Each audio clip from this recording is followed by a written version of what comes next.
Welcome to the 5 and I'm Out podcast. I am your host, Shane Hayes, and coming up on this episode, a particular topic close to my heart. Two of my loves and how they coincide, editing and drumming. For this conversation, I'm joined by drummer from Mock Orange, Heath Metzger. Their band is coming out with a new virtual entertainment, spelled with an I, entertainment computer special that will be on demand for 24 hours starting, I believe, on May 25th. And what's fun about this, and the reason he's on this episode, is he had a hand in editing the special. So you see how worlds collide.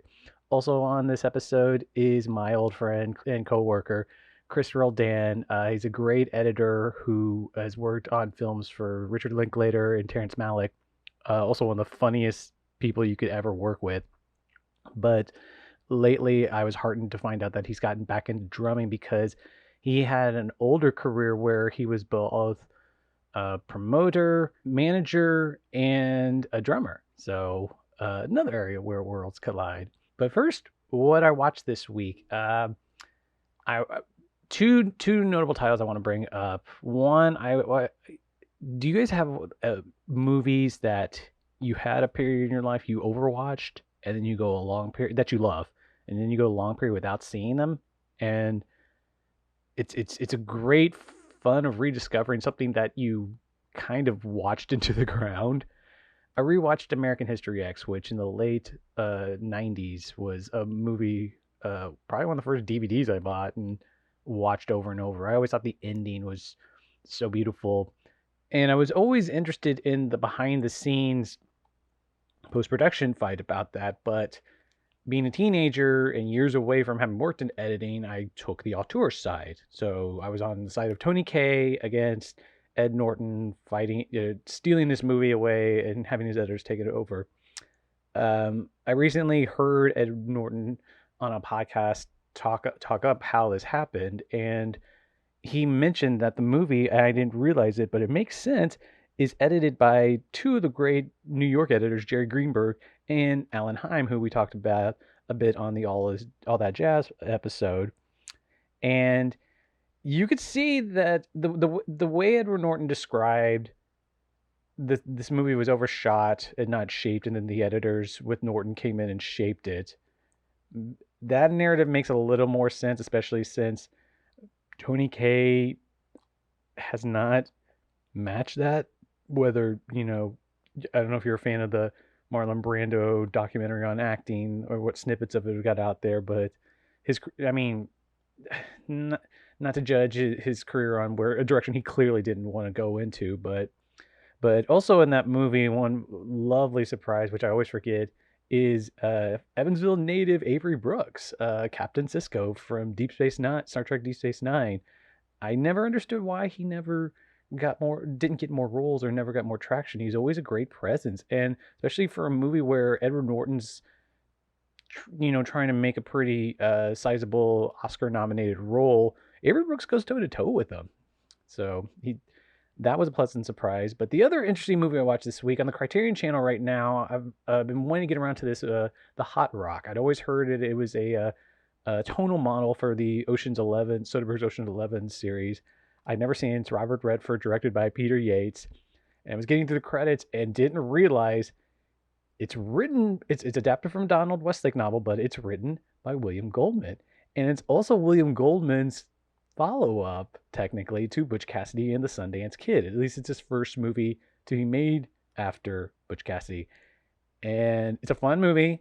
Peter Yates, you're not going to go wrong with Peter Yates. He seems like... it really struck me that lovely style that is exemplified by people like Alan J. Pakula in the early 70s. Those ones who have really eccentric framing that, as the scene goes on and they don't cut, makes sense the further they get into a scene. And it's just such a iconic thing of certain 70s directors, and Yates is really good with it. This movie's goofy as hell. Like, it's just, from a logistic standpoint, I guess you would attribute this to Donald Westlake. Does not make sense. And then the tone and the fun of the movie, though, is clearly, I don't know, would Goldman have been considered someone that was Robert Redford's go-to to write goofy, funny character.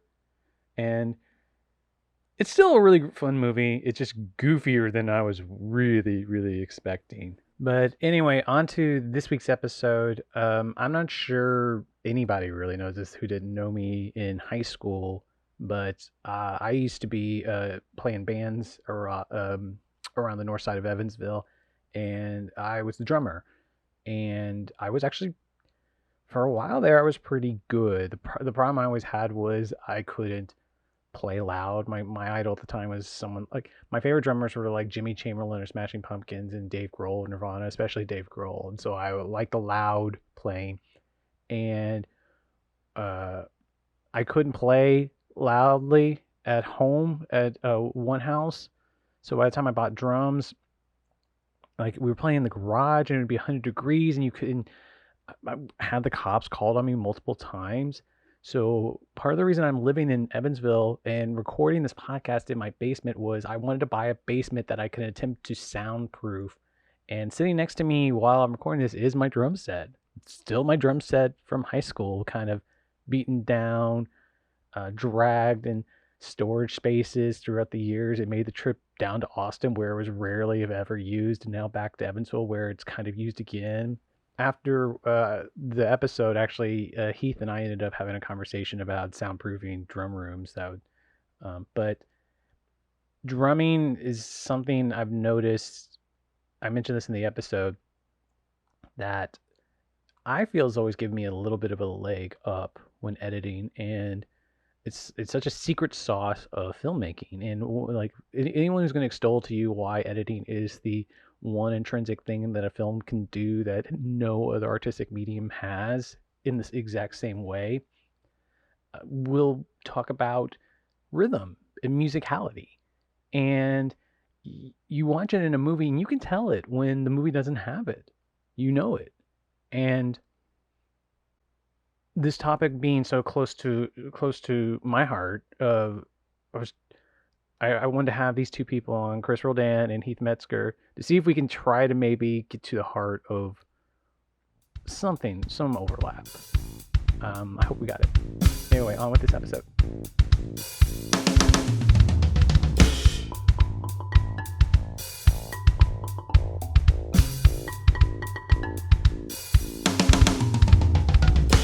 I was making this joke earlier, Heath, but editors, we don't have to worry about production audio. We just get it in eventually and then complain about it afterwards.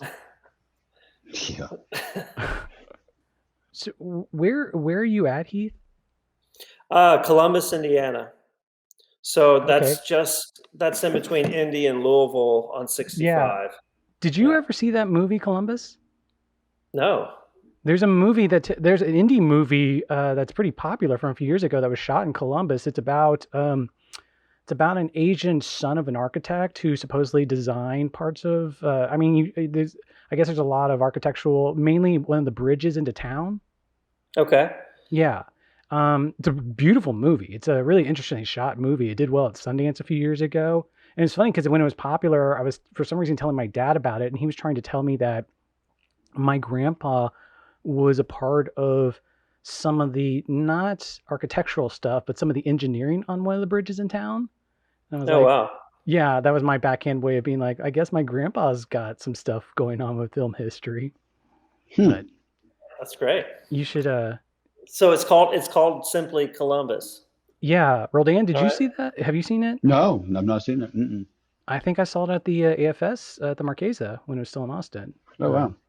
Yeah. Heath, part of the reason I wanted to do this was I was locally talking to the local filmmaker named Jordan Barkley.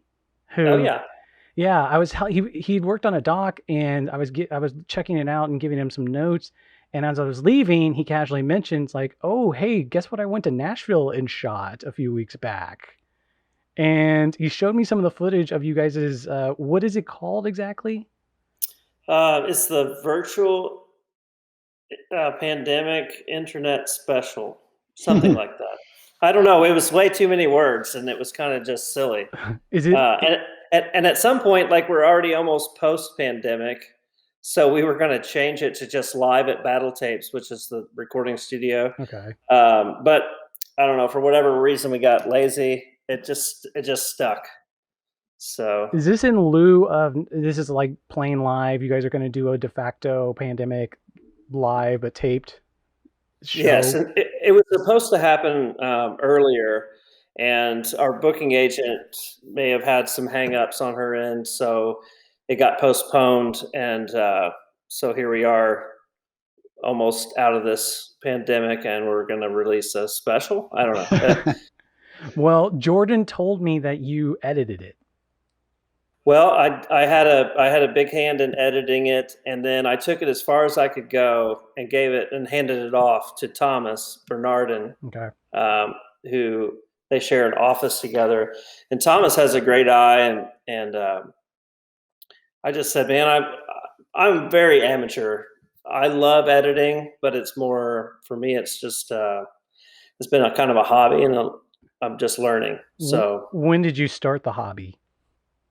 You know, I was thinking about that in case that question came up, and I guess it goes back to about 2006. Okay. And I think I had just bought an iMac, and it had iMovie, and I started messing around with silly little videos just to kind of make almost, I don't know, joke videos for songs that we had made that were also jokes. I never wanted to take myself seriously with it for some reason, but I'd say that was the first, 2006. Was any of this utilized in any marketing in any of the albums over the years? No, the first thing I did that was ever put out was World of Machines, which was a music video. I remember that video, yeah. Yeah, so Kevin Titzer, he shot it with some of our home camera, the movie cameras we had, and I just kind of edited that. That was my first thing that people would have actually been able to see. So. Okay. Chris Roldan, you and we haven't worked together, I want to say in 3 years, but if you don't count that, we've been working together off and on for, I just did the math today, 12 years off and on. Wow. Yeah, wow. It has been that while. You are, every editing room I've worked with you, you're always the staple of, let's just say levity. Let's just say like you're the one that always has the source of like amazing jokes in the editing room. I was listening to a podcast the other day where it was an editing podcast, and I want to say it was for Zack Snyder's Justice League, and they were I think it might have been Dodie Dorn. They were talking about handovers, and they used a term when a lock is not permanent lock. They used the term latch, and I was like, "Oh my God, that's my term." Yes, exactly. That's what I thought. That's a Chris Roldan term. Yeah, they stole it. I mean, I would say sometimes it's a zip tie, Zip tie was the one that was the better version of it, but still a latch. It's a part of the progress. But the editing is would you say your second or third career because you started? I mean, I would say it is my third career, because really my first career was in music as a radio promoter, and then it was as a artist manager, and then editing. Yeah. Okay, I was leading you to talk about drumming, so you wouldn't have ever considered drumming as a career. I mean, yeah, I mean that was. I mean, I don't know. At the time, I didn't make any money doing it, so I didn't really consider it a career. But post, making no money, I made money doing it. So yeah, it was a strange situation. Okay, you were the big claim to fame was you were in the Himalayans, which was Counting Crows before Counting Crows. I think that's fair to say. Sure. Is that fair to say, or is that? Yeah, I mean it's one way to say it. Sure. It's amazing. Okay, but I mean, like Adam was our singer. Adam was in several bands in San Francisco. At that time, he really never slept. He had a sleeping problem, so he would just be in a bunch of bands, and we were one of them, and we wrote the song Round Here that was on August and Everything After, and and when we did it, it was a much different song. But when they got signed, that was one of the reasons they got signed. But he was playing with Dave Bryson as an acoustic duo, and they would cover our song, and then when they made their first album, they put it on the album, and that was it. All right. Well, let's start with the idea that musicians or being a musician is both your first careers. Heath, I'll start with you first, but what was your pathway into learning drums or just getting into playing music? Like, where did you first start to play learning drums or rhythms?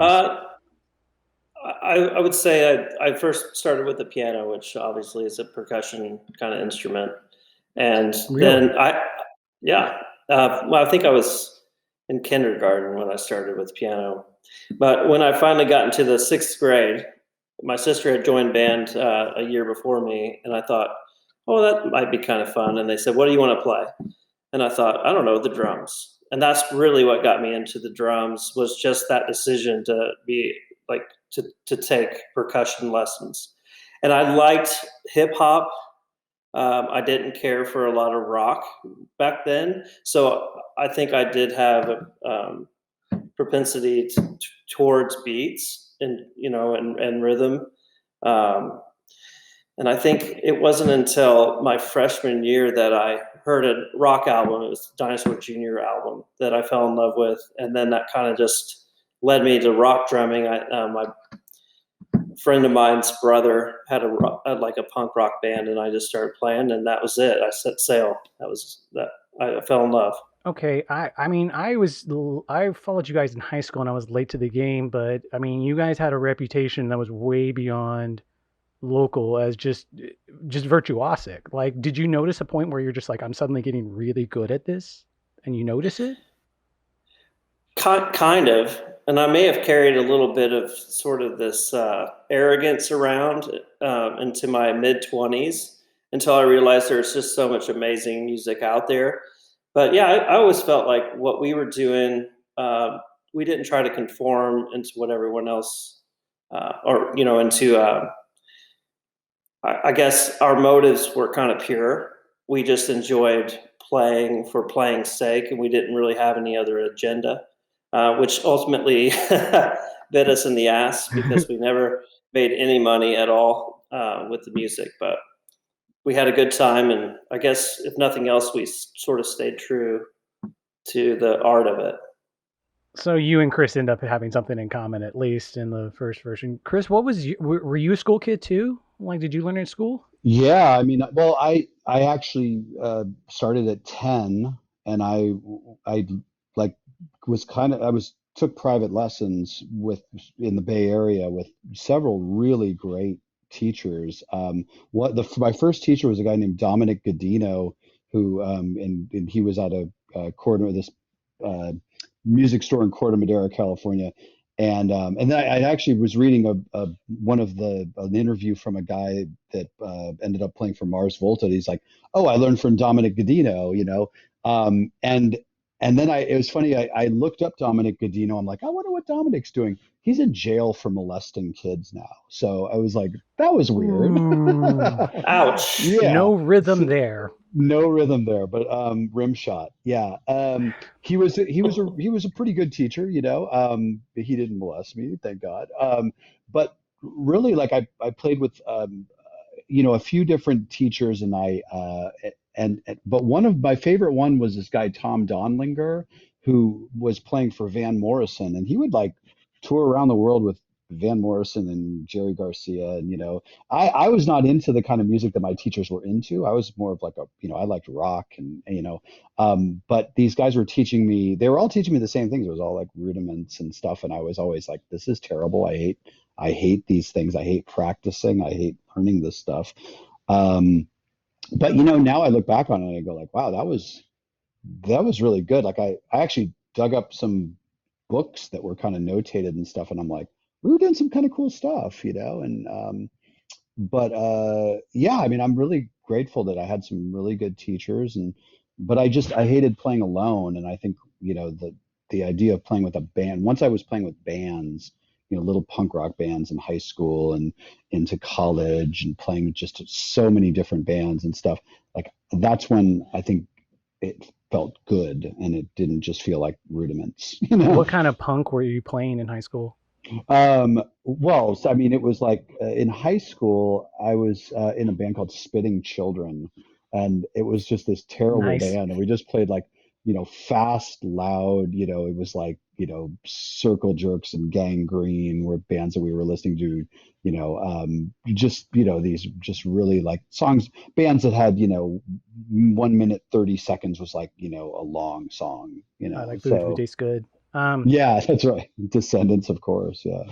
Evansville has a weird reputation for having some, sloppy, dirty punk bands, but it's a punk place. So it's, I don't know, Heath, if you can back me up on that, or if the, Absolutely. I mean, blue collar, I remember a lot of metal bands. There was a huge metal scene, and it kind of mixed really well with the alternative scene. And at some point, it just became sort of combined. You had these bands back in the day that just would rip out some Slayer.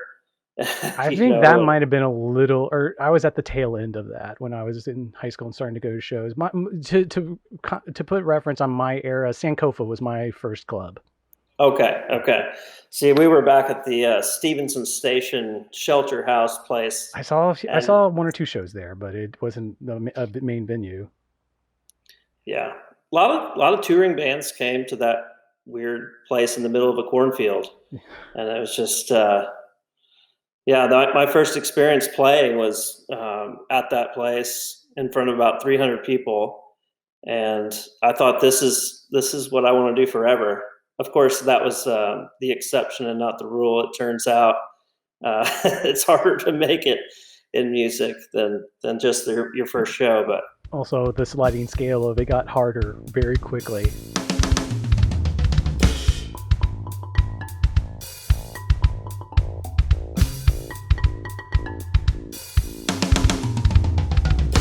I want to pose, since this is ostensibly a film podcast, we should probably get around to the correlation. The big question around this whole thing that I hope that we can milk an hour or two out of for conversation. What do you guys see in the correlation between editing and drumming? I mean, I want to go basic rhythm. Like there are times my path was closer to Heath, where I made a choice in middle school, playing drums. Played in a few bands in high school, mainly stopped playing after high school. But when I started getting into editing, I was constantly feeling like I had an edge on other people just because there was a certain rhythm that just kept coming up. And whether or not that's, you get mislaid of whether it's like all kinds of rhythms. Like it wasn't just like 4/4 consistent rhythm, but syncopation, rhythm and release, all these different rhythmic concepts just kept coming into play.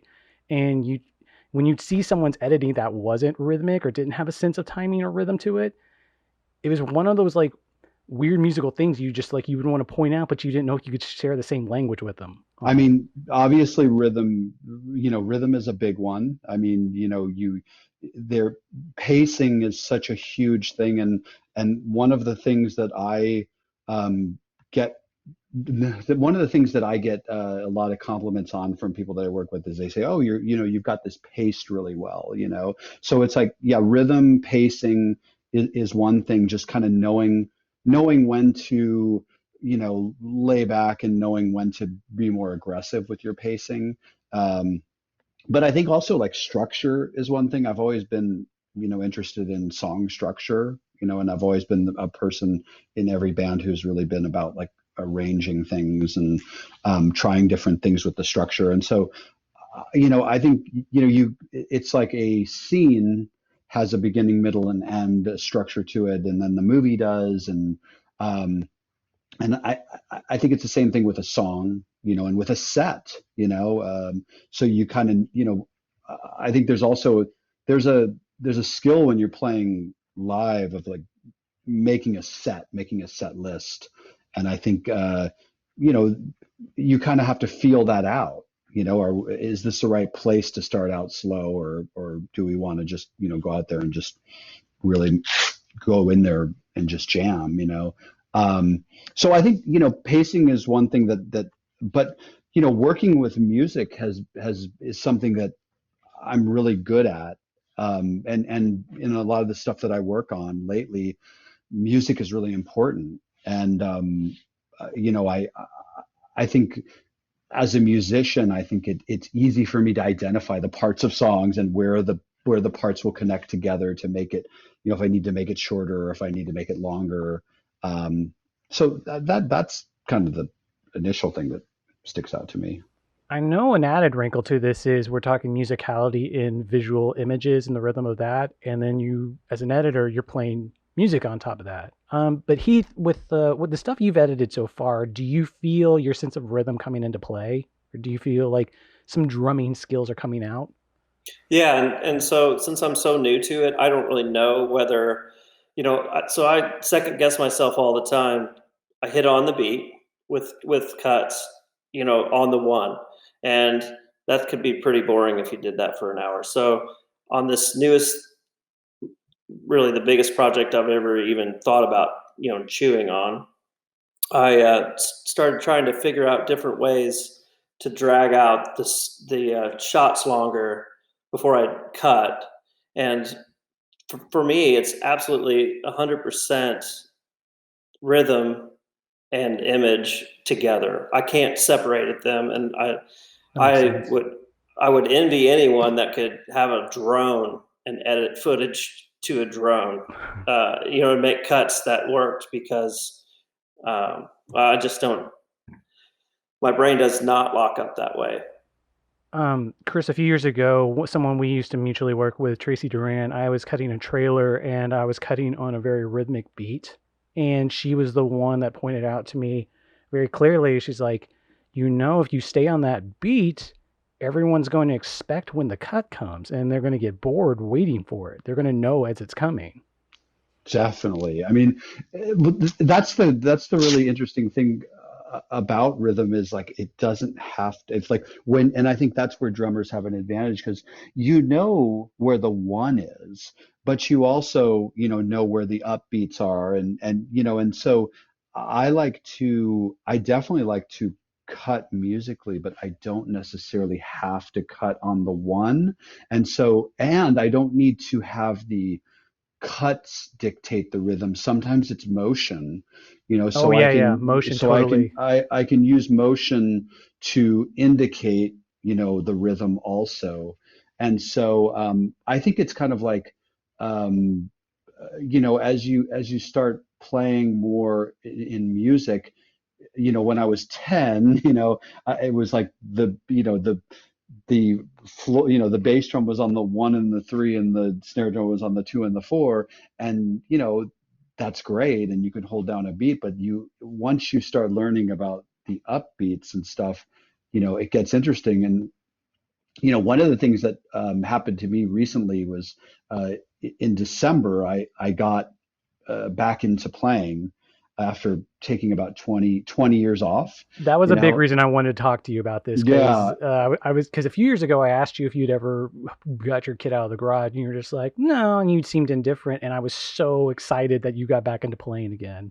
yeah. I mean, some of that actually was uh, just personal problems with it. Just that I had that I just didn't really feel like I wanted to look at the drum set anymore. And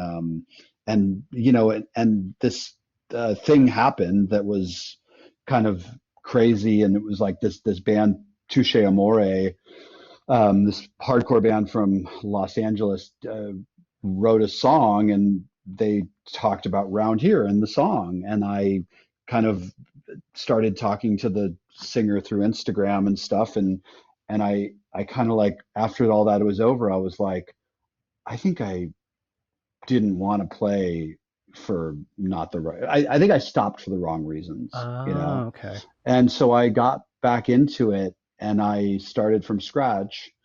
And but one of the things that was really exciting that I learned from when I was getting back to it is like that there's no one way to do it, and I think I had all these like preconceptions in my head, just like the way as a filmmaker you can get stuck in a rut of like I have to do things a certain way. I watched this this video on YouTube, and the guy was like, I'm going to show you how to use a metronome, but use it on the upbeats, and it's still gonna count 1, 2, 3, 4, but you're gonna hear it on the upbeats, and you're gonna play against it. Like that Radiohead song Videotape. I don't know that. I'm sorry. You can That edit song- out that I don't know it, but yeah.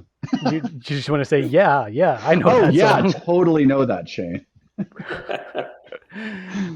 Well, Chris, you were also in one of your past careers, you were a manager for Ryan Adams' pre-solo band Whiskey Town, and there was a book written about that period. And I was fascinated because you told me about the book. I read it. You were mentioned a few times in the book, and I was fascinated that I swore it was mentioned in the book that you stopped playing just because you thought you couldn't go to the next level. And I remember thinking, why? That's not what I get from you at all. Like, Well, you totally could have. I think what's really interesting is that, like, once you see the randomness of, like, I think, well, first of all, I should start out by saying, like, I didn't want to be mediocre, and I didn't want to be unsuccessful. That was what I wanted to do. That was my plan A in life. I went to college just because, like, I thought, well, maybe I can get in a band being in college, and so really everything in my life from the time that I was, like, probably like 8 years old, I was like, I'm going to be in a band, and it's going to be a big band, and I'm going to, like, be famous, and like, and so, I think I wanted that. I think that wanting that is insane, I because, guess I feel like that's just young. Like well, that you're talking a lot of youthful ideas of, like, I need to be perfect, and imperfection yeah. is not going to come into the cards. So I think once you start to see, and once I was in the music business and I saw how absolutely random it is that people become famous, I was like, it kind of scared me. It was like, wow, you could be, because I can't tell you how many great bands that I saw, that just never became famous. You know what I mean? And, like, great bands that should have just been, like, people should have followed them around on tour, and then you start to go, like, wow, this is all random, and I have no control over it, and but the bare minimum is to be really fucking good at your instrument, I mean, with a few exceptions, of course, and I just didn't feel like I got there, and so, this kind of getting back into playing now is kind of about me seeing how far I could have gotten, Well, it just strikes me that, like, I mean, the thing about Mock Orange over the years is every town I've lived in, worked in film production, I'll bring up the band from my hometown, and even though, I guess, are you guys ostensibly a Newburgh band? And there's always someone that's heard of them. Chris, our friend Matt Dunn was a big Mock Orange fan. Oh, cool. Yeah, and it's, you guys your band has kind of crudely the two iterations. You kind of had the pre-first EP, emo stuff, the 9s and 6s era, and then the post first EP, kind of, I don't know what you would call it, Mine Is Not Brained era, or what you guys are now, which is constantly, and you guys are doing the great thing where you chameleon between each album, and you're changing between each album. But there's someone who knows about you guys, but it always weirded me out that, I mean, how did I put this? I didn't really get into Mock Orange until I left Evansville, so it would have been after first EP. And afterwards, you guys became one of my favorite bands after I didn't have access to you at all. And so then I would try to show you guys off to people, and it always felt like I was just kind of selling my hometown's good band. And I was just like, well, you guys had to have dealt with that over the years, where beyond the fact of just, like, I wanted to play music so I could make money and not have a day job, but also, why are you, like, this goes exactly what Chris is talking about. Some bands were so good and just didn't get to that level where they could make it as a day job, like, for 20 years or so. Right. Yeah. We kind of came of age when MP3s first came out, and then people had access to cheap recording gear. They could do it on their computers. So, we kind of got in there right when things were the hardest for bands. Gas prices were crazy. Touring was, hard to do. I don't think a I lot knew of that bands, gas prices was a factor for people touring in the early odds. That's crazy. It makes sense though. we were struggling to just get from one show to the next for a lot of those early years. And I guess the big reason we had that big switch was basically because people had to have day jobs when we got home, and we didn't have access to each other in the same room like we did when we wrote Nines and Sixes and the record play and the earlier albums. So Ryan was doing most of the writing, from Mind Is Not Brain kind of on. Is that when you guys moved to different towns? No, I think we all lived in Evansville up until 2010 or 12 or something like that. Okay.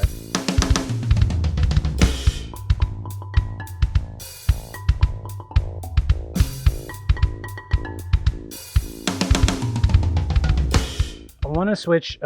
So one of the things that's amazing about your drumming is the thing that's always stuck out to me is I imagine so much of your drumming is pretty instinctual, so you probably don't want to intellectualize it or can't or not interested in it. But the syncopation, especially in your fills, are always just like a rhythm is going and then it just kind of like stutter steps in a really interesting way. I've been thinking about that a lot in terms of editing, like messing around with syncopation and how to apply that to editing. I mean, this maybe should be an extension of the earlier question of how does rhythm apply to editing and vice versa. But do you have a philosophy on things like syncopation, or is it just something you just? No, and I think my brain goes to the crazy first. So for that Mock Orange thing I just edited, I threw everything at it at first. I was just like going in, making the craziest edits, and I realized this is an hour long. No one has the attention span for this, and I surely didn't. So then I just I scrapped all that, right? So I don't know, for me, learning about this kind of video editing thing, my brain wants to throw pauses in, breaks. I want your eyes to do, crazy tricks all the time with the rhythm. And then I have to remind myself, like, no one's going to watch this like I'm watching it right now. And maybe that's not true, but it feels like then I can kind of dial it back a little bit, leave some of the highlights, maybe the magic that I captured just kind of goofing around. Mm-hmm. And then, have you looked at any of my Instagram stuff that I've edited? No, that was another big reason I wanted to have this conversation. I mentioned the bands earlier that I was in high school. We have a mutual friend, one of my best friends in high school, who I haven't really talked to for years, is Josh Rodenberg. And oh yeah, Josh's career. You would tell me more about it, what he's doing, because I just don't know. But it seems like all this video art stuff he's doing in academia, and like there was one point where you guys had an exchange back and forth between each other, and you mentioned filters, and that was where I was like, is a filter like a fill in drumming? Like it was an interesting exchange between you two, and just the video art stuff you guys had been exchanging back and forth between each other. Yeah. So if you look at that kind of thing, it gives you an idea. I like to punch out. I like to punch holes in the video, punctuated by the rhythm. Mm-hmm. And so it's it. And I guess it's Chris, I think you're probably editing for other people, you have to kind of tell a story, and I'm more doing it in that kind of artful way where I want your eyes to kind of have an experience with your ears. They kind of sync up, and so a lot of flashing and yeah, what's funny is that I'm actually thinking about something that was said to me recently. It's like, a lot of times people will come to me and they say, I want you to do that thing that you do. They go, oh, that crazy thing. Like, I've seen your stuff and I want you to go crazy. And then you give it to them and they're like, not that crazy. you know, and I and have I I have had that reaction too and sometimes. it's very interesting because I think that I don't think there's a correlation between in some ways there's no correlation between editing and drumming because you have that live experience where you could just kind of improvise, but in editing I would say the correlation is more like studio work where Yeah. I always got so in my head in the studio because I was like I want every part to sound a little bit different. And my favorite drummers would always kind of do that, where it didn't really feel random, or it was planned and it felt random, And so I think when you're editing, you have to like plan it out a little more because if you do the same thing in every scene, it's like what Tracy Duran's saying. It's like people start to figure it out. So Hmm. I think that's where, the ability to kind of understand syncopation and understanding like, that just where that grid is and where I can go off of that grid. Um, that helps me. I mean, just to kind of like big picture, what's interesting, I've been on shows before where I'm not kidding every editor was a drummer or is a drummer. Really? I'm not kidding. And like uh, and so, I think, you having this podcast, it, it feels like kind of obvious to me because Okay. I run into that all the time. That might be a good transition. I have a pet theory, Chris, and you might be able to answer a part of this. So, we did an episode a few back on Bob Fosse, and in some of the stuff I was reading on him, found out that Bob Fosse was a drummer. And I've had a pet theory forever that directors are drummers, not necessarily editors are drummers, but directors are drummers. Heath, do you know an Evansville filmmaker named Kevin Chenault? No, I'm sorry, I don't. Okay. He was on the very first episode. I was talking to him the other day. I found out he was a drummer. In fact, he played in the same Northside Punk scene. I just completely didn't know about it. But as to other Wow. directors, yeah, we got my favorite is Stanley Kubrick. Obviously, you got someone like Damien Chazelle with Whiplash, Peyton Reed, director of Ant-Man. I brought these names up so many times. Chris, you might be able to answer one. I have been saying forever that Richard Linklater is a drummer. And I don't know if I'm basing that on the fact that in Before Sunset, Jesse, his autobiographical character, says he's a drummer and they used to play in a band. Do you know if Rick ever used to play drums? I've never heard that. I mean, he was a baseball player, Yeah. and pretty good from what I heard. But no, I never heard that. He just is so in touch with music, and I think that is probably his way of expressing. I think his love of music is expressed in his filmmaking. Okay.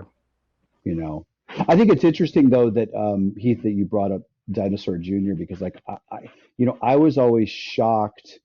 I was shocked. I think when I heard Green Mind for the first time in like Tower Records and say I remember the day that I heard Green Mind. It was in San Francisco, and it was at Tower Records, and they played two records, which was insane because I must have been in there a long time. They did both these albums kind of changed my life. One of them was Green Mind, and when I got that album home, I was like kind of surprised to see that like, oh, Jay Mascis played some drums on some of Yes. this. And I was I was like, always amazed by and that and too. and they were my favorite tracks because like, all the great, I mean, like Prince, the stuff that Prince would play, the stuff that Jay Mascis would play, it just wasn't what a drummer would play. Right. It's almost like the missing piece of a puzzle. And I'm telling on myself here a little bit, but Ryan Grisham from our band, he actually wrote a lot of the drum parts, and I mostly embellished them after a certain part. It probably became like 50-50. And I would say the same thing. Some of my favorite songs were the ones that he just basically wrote, you know. And I mean, I kind of I changed my entire style to learn how to play like him, which is this kind of real sloppy, loose. I got rid of all my technique to do it. Like Yeah. I kind of turned into Ryan as a drummer and facilitated, that part of that puzzle, which was I love, because I learned so much. I was taught such a rigid, structured way of thinking about drums, and um, I did like odd time signatures and this and that, but just having him kind of put the drums in there as a piece of the puzzle, whereas I would have overplayed, or completely put the backbeat in the wrong place, or a different place, maybe not wrong, but Different. those albums or songs would not have been the same. Heath, you know what So song I've been thinking of when you mentioned the crazy was it's one of the last songs on Put the Kid on the Sleepy Horse, Intake, where that song's always fascinated me just because like there's like a lyrical setup where I think the lyrics say something like "the sounds insane again," and then you go off on like, and it's not like a like flashy fill because it's almost like a quiet fill, but like the song is so straight laced in that point, and then suddenly it sounds very dreamy and I don't know, to use Ryan's term, sloppy, or the term you were describing Ryan's stuff, sloppy. How does Ryan write stuff for you? well, on Sleepy Horse, we just collaborated, and I would play something, and he'd say, "Hey, try this," or "Try this." We've never been super egotistical about like, "Oh, I have to write the part."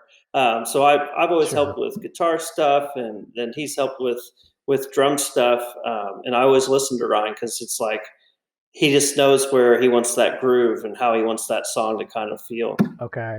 So I don't know that specific part what we were kind of going through, but a lot of times it is that we sort of build these parts together.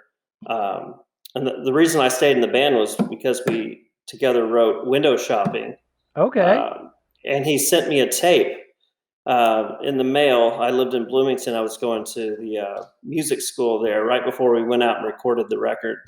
And honestly, getting that tape and hearing what he had put to that rough skeleton that we wrote together, the lyrics and the other guitar parts and everything, it was yeah, Window Shopping. I was just like, this is a sign. Like this, it changed my life. Like I loved it.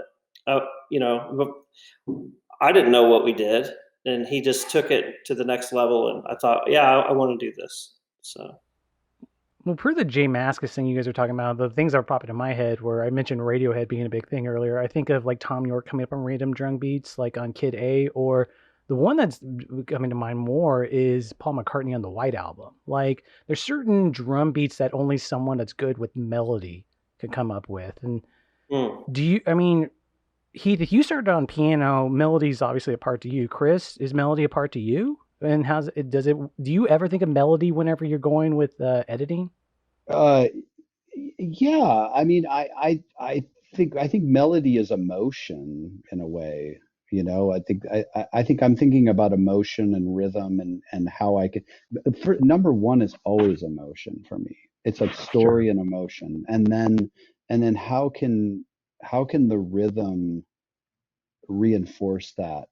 You know, um, and sometimes you can make something uh, feel emotionless just by doing those things that you don't want to do, which are you know cutting in a very clinical way, and things like that. I think you have to have. I think it's like. I think that now that I'm back into playing and I'm discovering new books and things like that, and I'm learning to read and more, like I was not good at reading before, and now I'm better at reading, and I'm just learning that filmmaking, you have the more tools you have, the more vocabulary you have, the better it's going to be, and I think that like you brought up Richard Linklater. It's like he just he knows so much about film. Same with a Quentin Tarantino or Stanley Kubrick. It's like they know so much about film. They just have this huge vocabulary to work with. And so, and the same thing with playing is that, one of the ways that I learned to play was by listening to the Clash's London Calling, and Topper Headon played a different style in every single song, and one of the Mm. most musical drummers there ever was, and so I think I've always wanted to um, express that in the way I edit. You know. just incorporating different vocabulary. Hmm. Did I leave you speechless, Shane? No. Chris, you always leave me speechless. Back to your point earlier about the longer term thing on making the video longer. One of the things I've noticed with a bunch of since I've moved back to Evansville, I found that there's a lot of talented local filmmakers, but the problem always seems to be that they know short form and they haven't done the link to getting into long form and what Chris was talking about earlier, pacing. And it really, Chris's point earlier about set lists made a lot of sense. I think there's a big correlation between set lists, album track listing, putting tracks in order, and the pacing of a movie, where a lot of it in itself is its own skill. I don't know, is that fair? Do you guys see anything there? Absolutely. Well, I'm thinking about, when I was managing Whiskey Town, and we were doing their debut album. It's for Geffen, and we went to Nashville to record with a guy named Jim Scott, who's, started out at Sound City and just a fucking amazing, he did a lot of Tom Petty records and Rolling Stones and stuff. This guy is like a monster producer.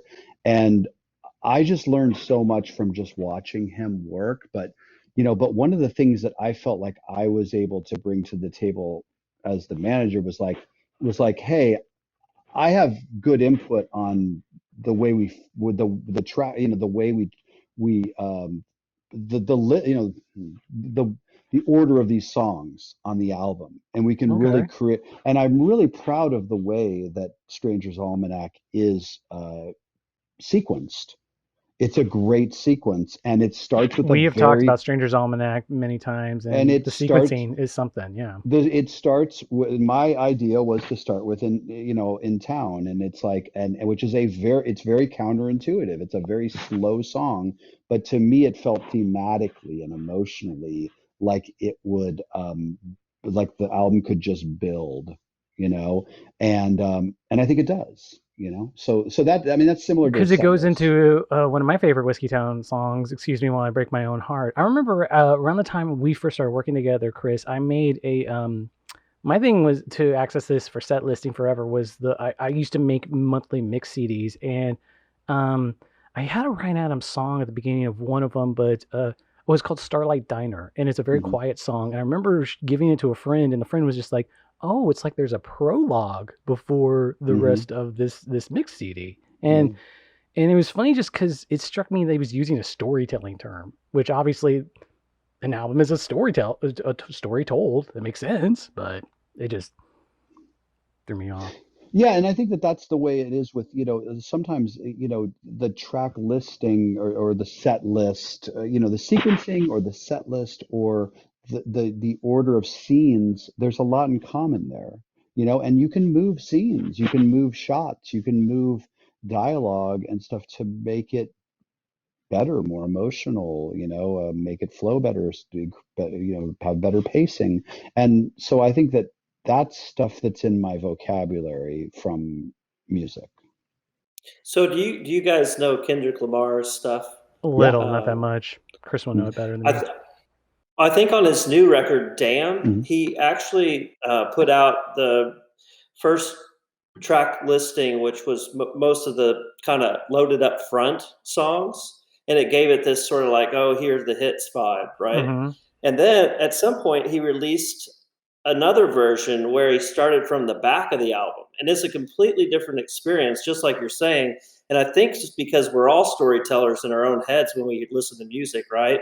And so if we're being taken to that hit land to begin with, it's almost contrived feeling it. But then you start on those deeper cuts and you're just like, wow, there's some depth here. And it, I don't know if the average listener would get turned off by that or intrigued more, instead of, oh, here's just another hip hop record or whatever.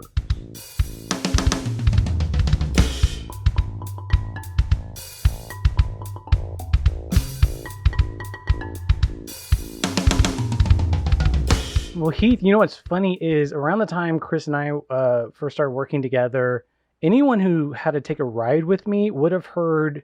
It would have been right after Captain Love came out. I had made my own mix CD of Mock Warren's greatest hits, and this is in the middle of that making people mixtapes and mix CDs. And I came to this conclusion that opening songs and closing songs were surprisingly interchangeable. Like because you wanted to either go out on a thesis statement or go out on an emotional moment. And so I put Growing Crooked as the very final song on there. And as an album closer, it shockingly worked really well. Wow. Yeah. Interesting. Yeah, because so in my mind, it's just so opener. So to hear it kind of wrap things up would be, yeah. But that song has such a strong. It's like a very bombastic ending, and it just like tells you this album's over. And I remember I'd always hear. I had Payroll as the first song, so you'd hear the CD rewinding, and you just hear the end of the song, and then it would go to like the little CD motor doing its sound, and then it would go to Payroll, and that like feedback opening of Payroll. Yeah, it was always anyone who rode in my car from like 2009 to 2013 would have heard that CD. Well, that's amazing. Wow. That it's interesting because like, yeah, we have these like set ideas of the way that, I mean, first of all, sequencing or it doesn't work unless you're thinking about an album. If you're just thinking about songs, well then, yeah, you want to front load all the, all the goods. I mean, if you're doing a demo tape or something, if you're playing a band, if you're playing it for somebody important, it's like, yeah, you want to. What about if you're playlisting a party playlist or something like that, or something that like suddenly you have to pace out for hours or something? Well, like that? It's interesting because that's like, we I don't know, were you around when Daniel Rosende was Oh on yeah, Tree of Life? Okay, so yeah, so Daniel was just a fantastic DJ, and I think that his DJ skills bled over into the editing, and he just knew how to read a room, and he knew how to build, and the best DJs I've known, they really understand like how you get from one thing to another, and I think that's the part of filmmaking that relates also to musicality, is knowing how to transition from one scene into another, because it's not easy.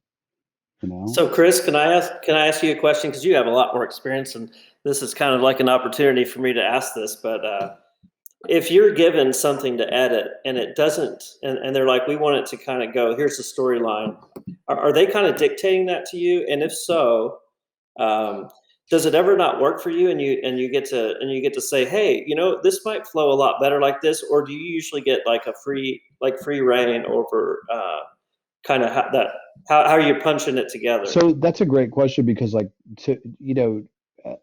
as the editor, if I'm doing like let's say I'm doing a feature and it's somebody's, this is something that they wrote, or this is their first film or whatever, I want to show it to them the way they wrote it, the way they envisioned it. And if they believe that scene one should go first, I buy into that 100%, and I want to show them that. However, I may believe, hey, scene one could go later in the film, and we could circle back to that, or we could change it, or we could put another scene that's at the end, at the beginning.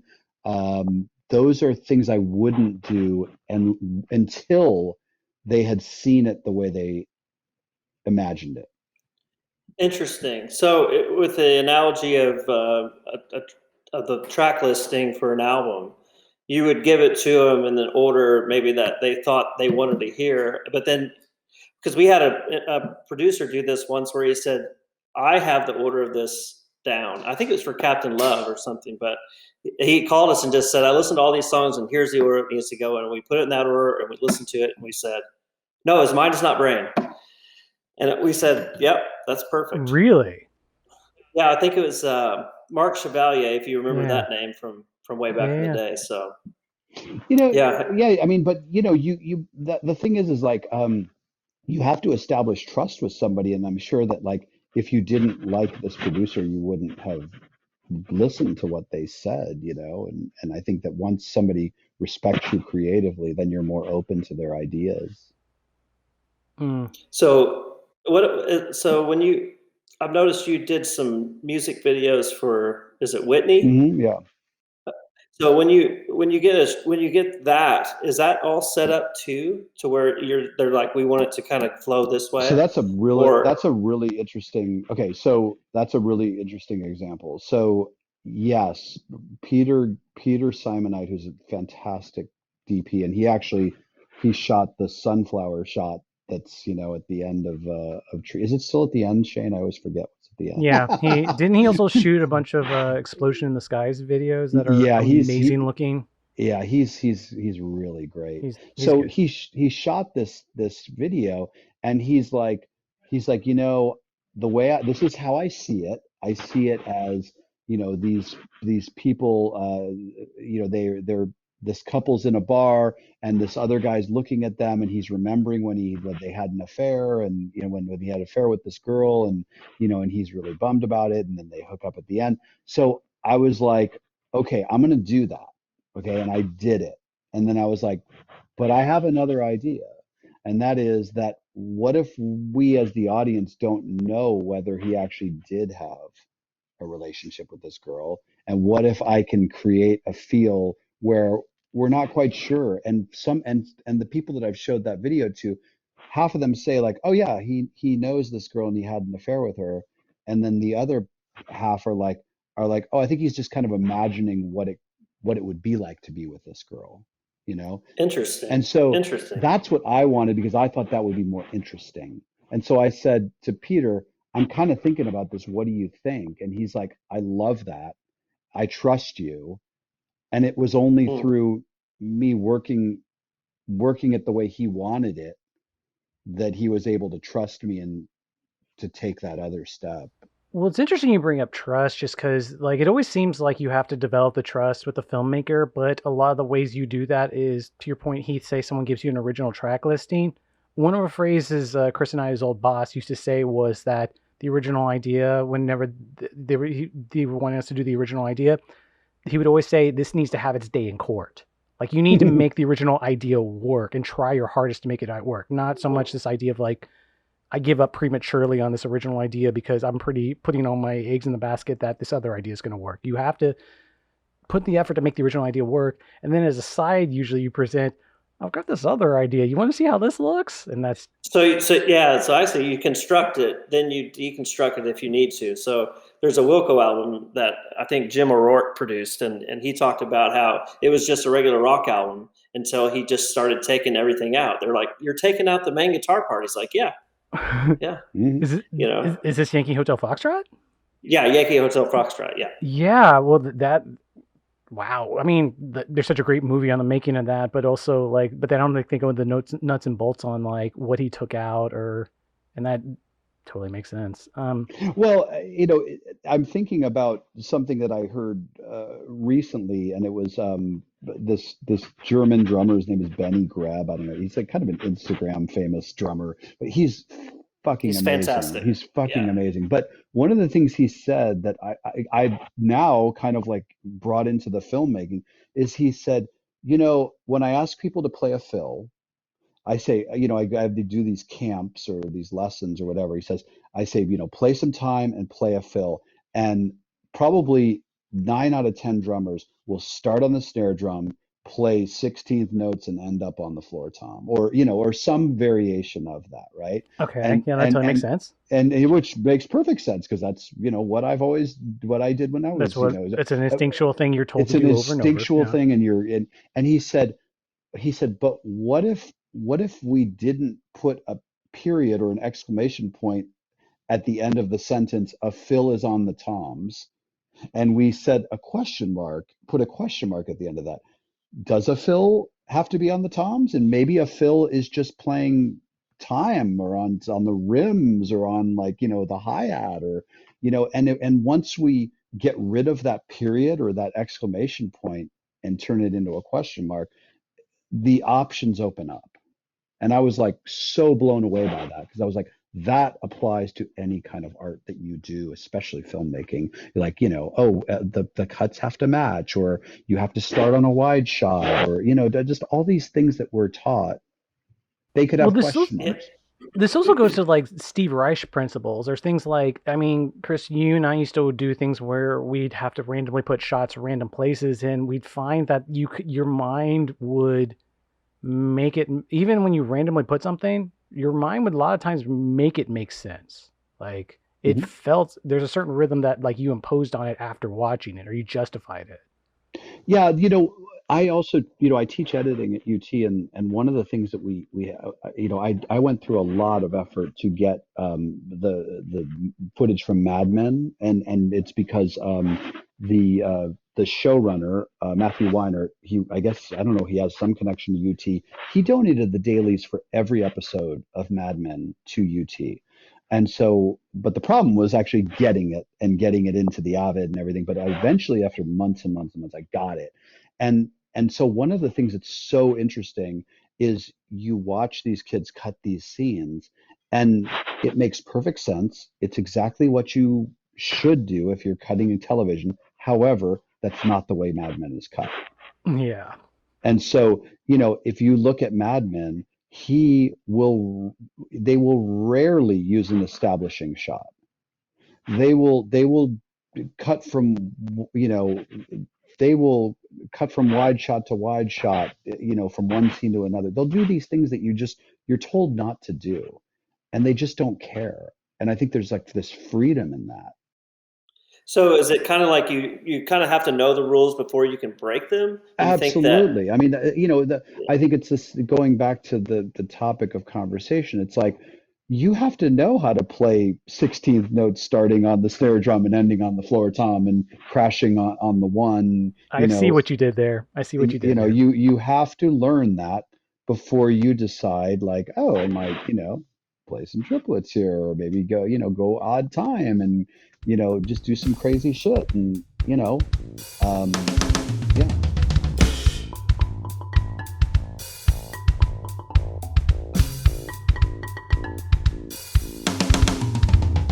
Well, Chris, per Heath's earlier point of like art, more editing that's based in an artist or artistic place in a non-narrative place. You and I have had experience in cutting stuff like that, and a lot of that is from I throw it against the wall and see if it works, and a lot of trial and error and seeing if it gets an emotional reaction.